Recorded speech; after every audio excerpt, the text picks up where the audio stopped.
कि व्रत में महिला अपन सखी सहेली बहन संग में सुंदर सन व्रत करे है और व्रत करित करित पूजा पाठ महादेव मैया गौरी से कहे जे हे मैया हम ई व्रत को रहल छियै से हमरा पति के खूब लंबा आयु देवे, खूब आगू बढ़े, खूब तरक्की करे।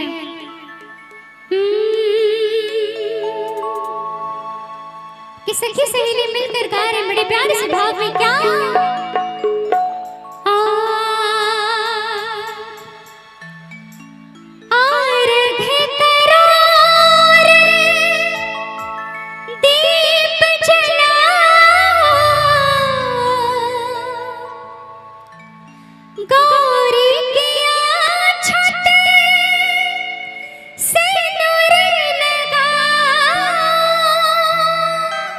सखी सब मिलकर कह रही है हे सखी दिया जलाओ, गौरी मैया को सिंदूर अक्षत डालकर पूजा करो। क्यों?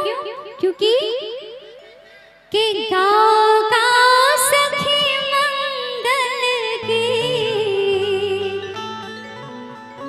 के गाओ गाओ सखी मंगल की, के आज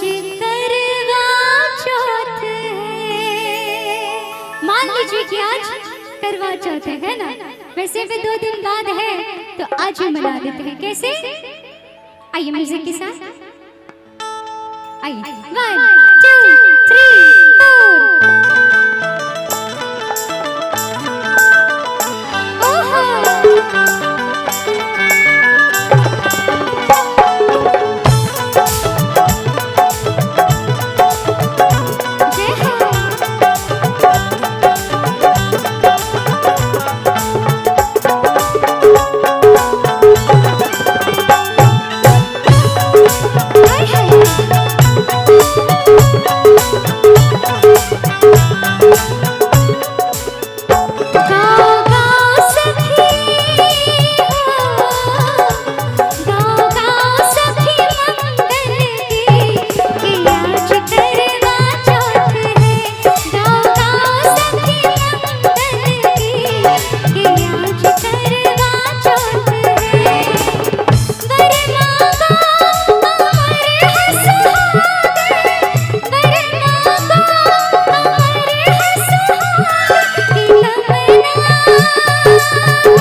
हेलो